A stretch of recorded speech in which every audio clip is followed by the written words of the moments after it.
Hello, and welcome to the Scaling Done Right podcast.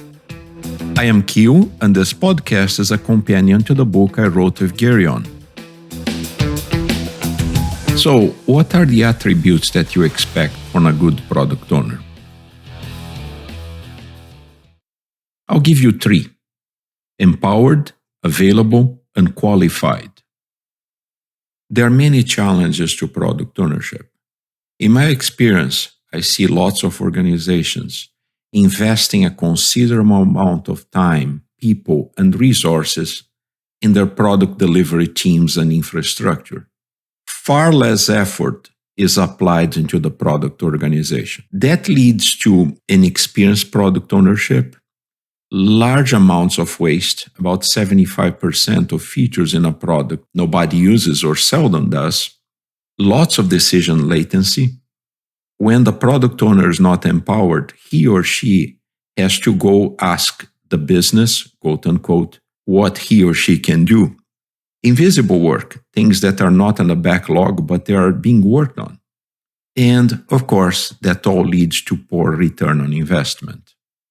It is unfortunately very common to see product owners being given a parachute and dropped into a war zone. Their only weaponry? Well, they can write user stories. I always tell my clients that a great product owner will make the best even of a novice team. But a bad product owner will make a great team produce stuff, like I said before, that nobody wants to buy. There is also our obsession with output. Just because you have hundreds of features in a product, it doesn't mean that you are actually achieving the main outcome, which is to have happy customers. We should strive to achieve the maximum outcome with the minimum output. I'll give you an example. I write a lot. I create lots of slides. I'm a trainer and a consultant.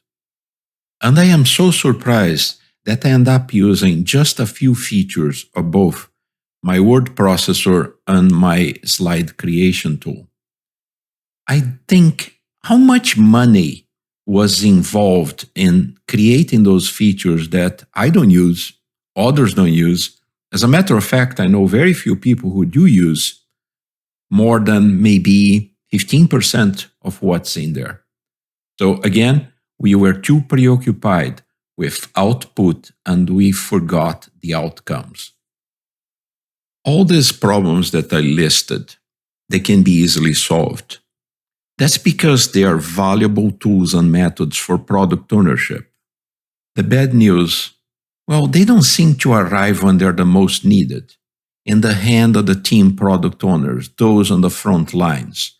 They often need those tools, but they feel left alone with the same old tools that do not get the job done.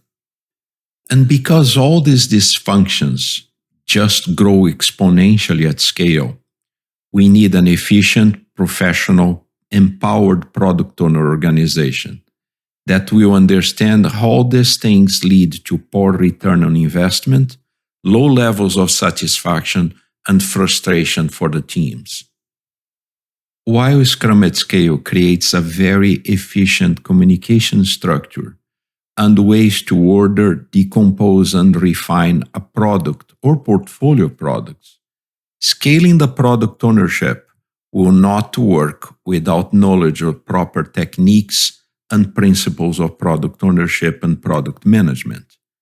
Unfortunately, these are usually limited to a few individuals or completely missing even in large organizations. Let's talk a little bit about something very common. They're called stretch goals. They sound cool, right? Why not be courageous and try a bit more? Problem with stretch goals is, instead of motivating the teams, they will, over time, eliminate the team motivation. It will not be long before this undue pressure will cause a drop in team happiness and therefore in quality. But you can bet that will increase technical debt. Stretch goals are just good old command and control. Instead of trusting a team or group of teams to do their best, let's apply pressure on them Unfortunately, that will backfire because it's assuming that's possible to control other people. A far better idea than stretch goals is to use yesterday's weather. If you're not familiar with that, yesterday's weather is basically pick up the number of points that you completed on the last sprint and use that to predict how many points you're going to deliver in the following sprint. For a good measure, take the average from the last 3 to 5 sprints. If you establish this pattern very early in the minds of stakeholders, you can avoid all these discussions later on. And be aware, teams that finish early accelerate faster. So you're not only going to make everybody's life much easier, but also more productive. Let's talk about technical debt. What is technical debt? Not everybody knows what it means. Well, basically, it's what gets created when we do things the quick and dirty way. Why do you care as a product owner? Well, because eventually, like any debt, you have to pay for it. And that creates extra effort. In other words, it's going to slow you down. It's often said that the problem is not that you have technical debt. The problem, like any debt, is you accumulate too much of it. So you're going to spend a lot of time in future development fixing things that should have been done right to start with. So let's emphasize that technical debt is anything that causes rework. That applies to either software, hardware, or any industry that's using Scrum. In engineering, it's important to stay focused on what we call first time right and limit time spent on reviews and quality control. Technical debt can be inadvertent. We didn't know how to do better. If you're a product owner in the software industry, be very aware of postponing the fixing of defects. Every time you do that, you're borrowing against your future velocity. If a defect is detected during a sprint, don't even bother estimating it, just fix it. It's quick, simple, and it will increase the quality and the velocity. I always ask my product owners when they work in the software business, do you prioritize paying that technical debt? Do you support a strategic and regular code refactoring? Do you emphasize automated testing for your teams? Do you promote continuous integration and deployment? Do you foster things like pair programming?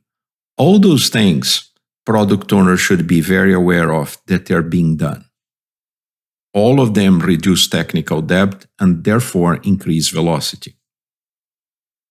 Let's talk about some of the scaled Scrum events. Let's start with the Meta Scrum event. The Meta Scrum is a meeting that takes place at least once every sprint. It's a forum where chief product owners meet with leadership and key stakeholders. Those stakeholders control the critical resources such as personnel, funding, and who owns the customer relationship. The Meta Scrum exists to align on priorities, preferences, and budgets. The Meta Scrum event is run by a terminal chief product owner, the most senior product owner in the organization, and focuses on funding, aligning the enterprise around a single backlog, and which products to create or retire.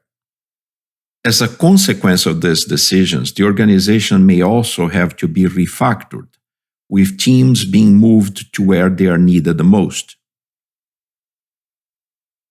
There is no set time box for the Meta Scrum. But when you think that most organizations have a dismal state of strategic product ownership, it makes sense to have longer meetings so there can be enough depth to the strategic decision. If you liked this podcast and you want to learn more, you can order Scaling Done Right at scalingdoneright.com or wherever books are sold. I hope you have enjoyed our podcast. For consulting, training, or coaching in Agile and Lean, you can reach out to Q at raskere.com and to Gary on at teamflow.net. Thank you.